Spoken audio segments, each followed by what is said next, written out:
आपकी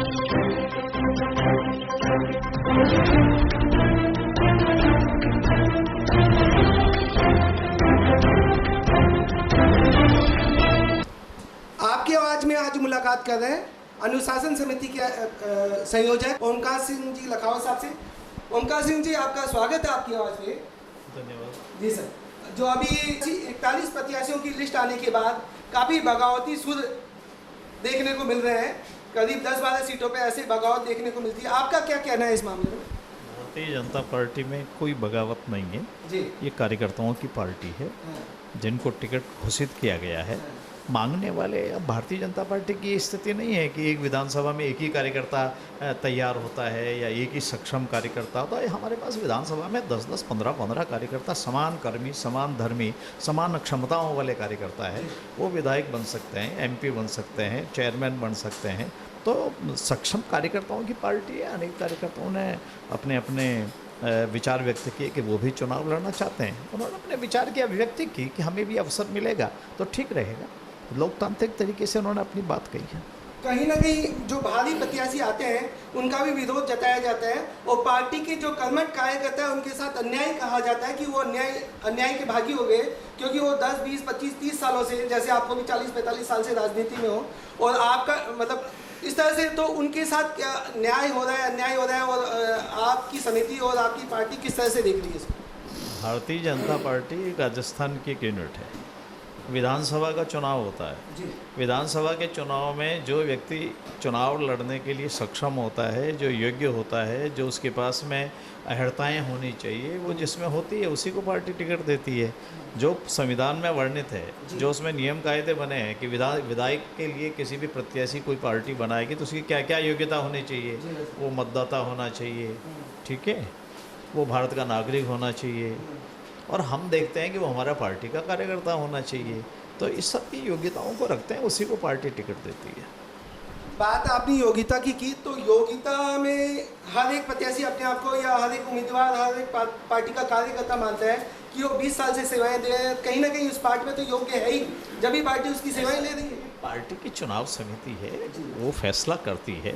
हमारे पास अनेक योग्यता वाले लोग होते हैं, कुछ चेयरमैन हो जाते हैं, कुछ एमपी हो जाते हैं, कुछ सांसद हो जाते हैं, कुछ नगर निगम में चले जाते हैं, कुछ जिला परिषद में चले जाते हैं, कुछ स्वास्थ्य साथी बोर्ड में चले जाते हैं, कुछ पार्टी के संगठन में काम करते हैं।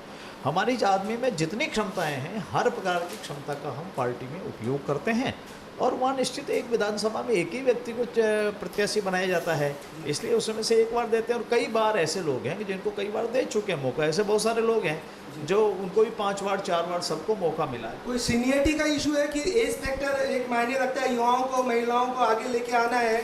जैसे आपने पिछले इलेक्शन में अलग अलग स्टेट के इलेक्शन में जताया, गुजरात में आपने दिखाया कि युवाओं को 80% युवा या आगे लेके आए हैं, नए प्रत्याशियों को आगे लाना। भारतीय जनता पार्टी का कार्यकर्ता हो नंबर 1, पार्टी में निष्ठा रखता हो नंबर 2, प्रत्याशी बनने की क्षमताएं और योग्यता रखता हो नंबर 3, और समाज के हर तबके के, समाज के हर वर्ग का प्रतिनिधित्व हो। आखिर राजनीतिक पार्टी हम अखिल भारतीय पार्टी हैं, अब तो दुनिया में भी हमारा काम चलता है। इसलिए हमारा प्रयास होता है कि समाज के प्रत्येक वर्ग को इसके अंदर उन संवैधानिक व्यवस्थाएं और जो चुनाव की योग्यताएं होती है उसमें जो सक्षम लोग होते हैं, जो उसमें जिनके पास वो योग्यताएं होती है, हर क्षेत्र के अंदर इस बात का प्रयास करते हैं कि सब तबके को इसमें प्रतिनिधित्व मिलना चाहिए। पूर्व मुख्यमंत्री वसुंधरा राजे जी की नाराजगी को लेकर आपका क्या कहना है? कहीं ना कहीं पार्टी के जो सीनियर नेता हैं मैनेज नहीं हो पाया, या वसुंधरा जी उनको मैनेज नहीं कर पाई, क्या नेता है? कहीं ना कहीं शक्ति का अभाव रहेगा इस इलेक्शन में?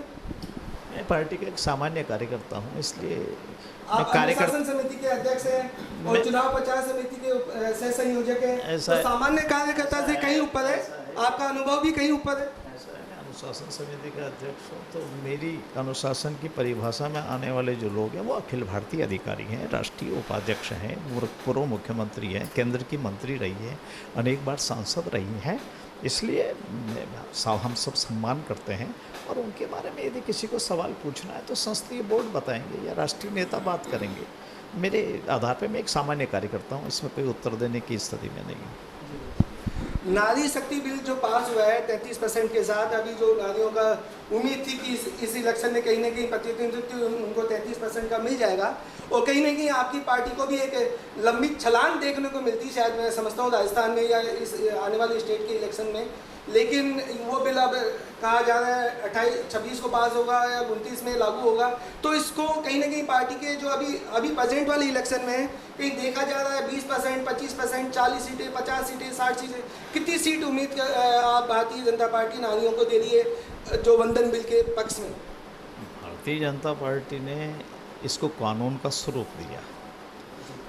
इतने वर्ष हो गए ना लोकतंत्र को स्थापित किए हुए, हिंदुस्तान को आज़ाद हुए कितने वर्ष हो गए। हर वर्ष प्रधानमंत्री होते हैं, संसद होती है, वही लोकसभा है, वही राज्यसभा है। अब तक पारित क्यों नहीं हुआ था? उनकी दृढ़ इच्छा शक्ति नहीं थी, वो क्रियान्वित नहीं करना चाहते थे दूसरे राजनीतिक दल। माननीय मोदी जी ने और भारतीय जनता पार्टी ने इसका फैसला किया कि हम समान रूप से, हमारा जो मातृशक्ति है, महिलाएं हैं, उनको समान अधिकार मिलने चाहिए, सभी स्तर पे मिलने चाहिए। इसलिए उसको वहाँ से संसद से पारित हो गया है। और उसके बाद भी हम तो निश्चित रूप से आप किसी बात, हमने तो लोकसभा का अध्यक्ष भी सुमित्रा महाजन जी को बनाया था। हमारी राष्ट्रपति आज है, वो भी एक मातृशक्ति को प्रतिनिधित्व करने वाली है। केंद्र में मंत्री हैं जितनी बड़ी, और समाज के हर वर्ग के मंत्री हैं वहाँ पर जितनी हो सकती हैं। हमारे यहाँ मुख्यमंत्री 2 बार महिला रही हैं। इसलिए ये सवाल उनसे पूछिए जिन्होंने ज़िंदगी में कभी मातृशक्ति को और महिलाओं को अवसर नहीं दिया। हमारी पार्टी बराबर समान रूप से इस बात का प्रयास करती है कि हम समाज के प्रत्येक वर्ग को, जिसमें मातृशक्ति भी है, उन सबको सम्मानपूर्वक कार्य करने का, संवैधानिक दृष्टि से आगे बढ़ने का अवसर प्रदान। कोई संख्या आप बता पाएंगे? ये संसदीय बोर्ड का मामला है, वो इसमें से तय करता है। पार्टी ही, संसदीय बोर्ड ही तय करता है इस सब के बारे में। हमने आपसे कहा कि संख्या कोई मायना नहीं रखती है। मायना ये रखता है, संख्या तो मायने रखती है भाई साहब, जब भी तो 33% की है। मेरा ये कहना है कि संख्या से ज़्यादा भी बढ़ कर के देते हैं। कहाँ लिखा हुआ है कि पार्टी में अध्यक्ष कौन होगा? कहाँ लिखा हुआ है कि मुख्यमंत्री कौन होगा? हमने मुख्यमंत्री बनाया ना, हमने पार्टी का अध्यक्ष बनाया ना।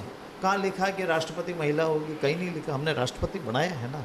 कहाँ लिखा कि लोकसभा अध्यक्ष महिला होगी? बनाया है ना लोकसभा अध्यक्ष। मेरा ये कहना है, ये हमारे जीवन का अंग है, ये पार्टी की रीति और नीति का है। हम जो बात सोचते हैं वो समग्र हिंदुस्तान को साथ लेकर चलने की बात करते हैं, प्रत्येक वर्ग को। इसलिए हमारे लिए कोई चुनावी मुद्दे नहीं है। हमारी कार्य पद्धति का अभिन्न अंग है ये सब कुछ। राजस्थान में बीजेपी राष्ट्रीयवाद और मोदी जी के नाम पे इलेक्शन लड़ने जा रही है। क्या स्थानीय मुद्दे गौन हो गए या गौन करने की कोशिश की जा रही है? मोदी एक बड़ा नाम हो गया बीजेपी के लिए, भाजपा के लिए, हिंदुस्तान के लिए। तो मोदी जी के अलावा क्या जो लोकल इश्यूज है उन पे आपका क्या कहना है? ये जहाँ तक मोदी जी का सवाल है, भाई आप केवल हमसे ही मत पूछो, सारी दुनिया वाले। जब अमेरिका के राष्ट्रपति उनसे कहते हैं कि मुझे आप हस्ताक्षर दे दीजिए, जब दुनिया के देश मिलकर के कोई देश का प्रधानमंत्री उनके चरण छू रहा है, दुनिया मोदी जी को और भारत के बारे में एक आस्था का नया प्रकटीकरण कर रही है। आज एक सशक्त देश के रूप में मोदी जी के नेतृत्व में हिंदुस्तान उभर के खड़ा हुआ है। मैं निश्चित रूप से, वो हमारे सम्मानीय नेता हैं, देश के प्रधानमंत्री हैं, वो तो सदा मार्गदर्शन करेंगे ही। उनकी नीतियों को लेकर के हम आम जनता के पास जाएंगे ही। और हमारे यहाँ स्थानीय मुद्दे भी होंगे, कांग्रेस सरकार की विफलता भी हमारा विषय होने वाला है। आने वाले समय में हम क्या करने वाले होंगे, वो हमारी एक संकल्प, जो हमारी एक समिति बनी हुई है संकल्प पत्र के लिए, वो हम सारे राज्य में जा रहे हैं। सब जगह जनता से पूछ रहे हैं आपकी अपेक्षा क्या, आकांक्षा क्या है इस सरकार से। भारतीय जनता पार्टी की अगर सरकार बने तो आप क्या चाहते हैं? और इसलिए हमको वहाँ नीचे तक जा कर के हमने लोगों, आम आदमी से, समाज के प्रत्येक वर्ग से हम पूछ रहे हैं कि बोलिए आप कैसी सरकार चाहते हैं, सरकार में आपका एजेंडा क्या होना चाहिए, आपके विषय कौन से होंगे। हम वो सबको सम्मिलित करने वाले हैं। पानी एक बड़ी ज्वलंत समस्या है जिसको राजस्थान के मुख्यमंत्री ने भी पूर्ण नहीं कर पाए। या सीपी पे आपका क्या कहना है? कहीं ना कहीं गजेंद्र सिंह जी राजस्थान के एमपी भी हैं, साथ में जल संसाधन मंत्री भी है, सेंटर में मिनिस्टर भी है। तो इस पे आपका कहीं ना कहीं क्या कहना है और क्या फेलियर हो गए इस मामले में?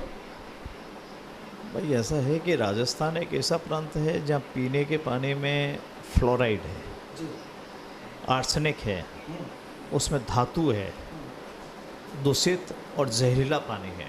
लोगों के पांव टेढ़े हो जाते हैं, दांत पीले हो जाते हैं, आयु आधी हो जाती है।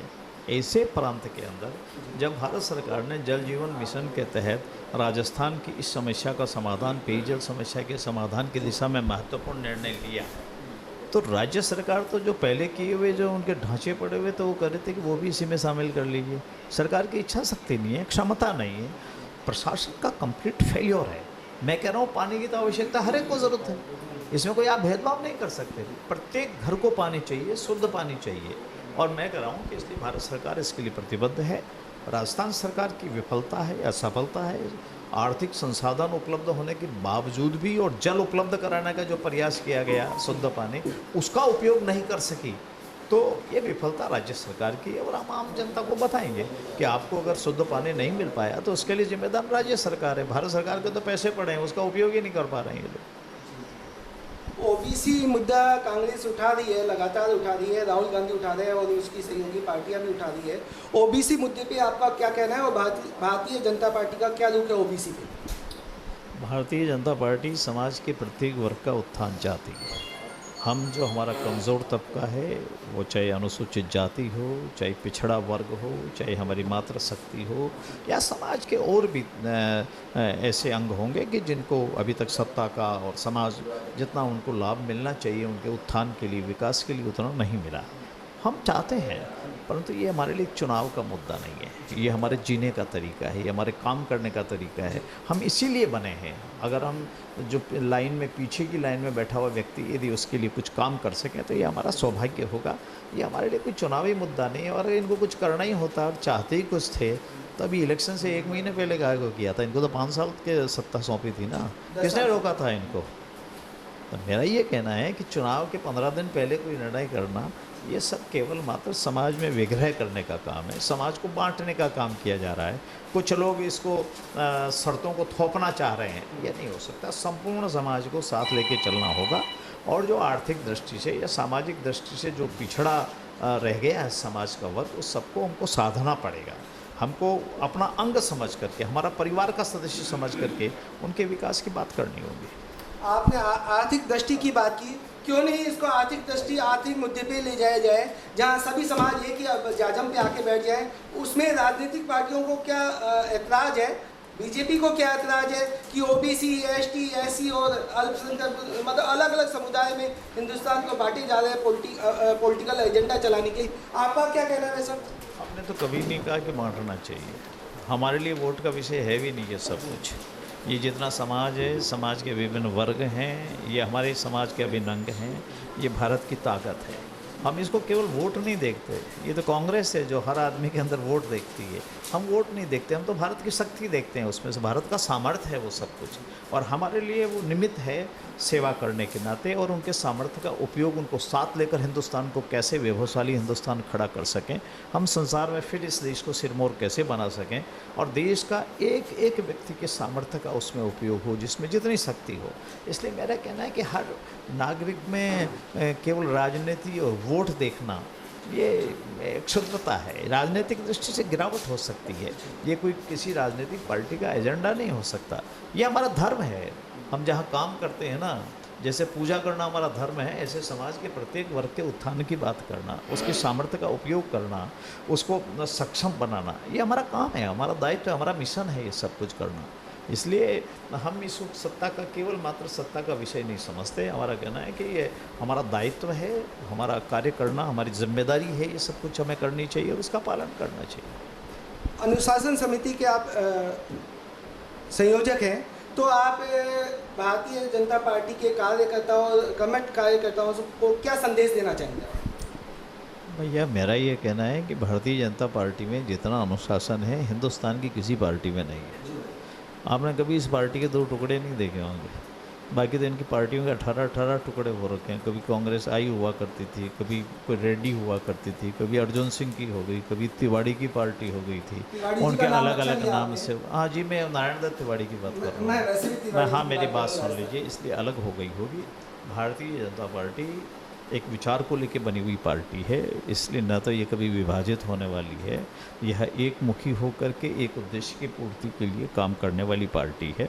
इसलिए ये सारे विषय हमारे से कोई जुड़े हुए नहीं हो सकते। हमारा उद्देश्य ही नहीं है इस पार्टी में सब कुछ करना। व्यक्ति हमारे लिए कौन क्या बनेगा क्या नहीं बनेगा, एक विचार को मानने वाले सब कार्यकर्ता इसमें काम करते हैं। एक लास्ट सवाल आपसे कि जो अनुशासनहीनता करता है जो कार्य करता है, पिछले इलेक्शन में भी देखे गए बहुत सारे बागी प्रत्याशी या बागी उम्मीदवार और उनको फिर पार्टी में शामिल कर लिया जाता है, तो कहीं ना कहीं जो कर्मठ कार्य करता है, सेवाभावी कार्य करता है, उसके साथ अन्याय नहीं होगा भाई सब? ऐसा अन्याय नाम की चीज़ कहीं होती नहीं है। पार्टी का संविधान बना हुआ है, अगर कोई अनुशासन भंग करता है और उसकी परिभाषा में प्रमाणित होता तो कार्रवाई होती है, एक बात। दूसरी बात है कि हमने कोई 7 जनों का तो फैसला करते नहीं है, हमने एक कार्यकाल के लिए कब फैसला करते हैं, उसके बाद में कई बार आदमी रिफॉर्म्स भी होता है, उसके मन में पश्चाताप भी होता है, वो गलती का एहसास भी करता है। तो हम आखिर आदमी को कोई कम नहीं आंकना चाहते हैं। मान लीजिए किसी ने कोई गलती की है तो उसको उतना एहसास करा दिया, उसके बाद उससे समझ में आ गया, वो मुख्य धारा में काम करना चाहता है।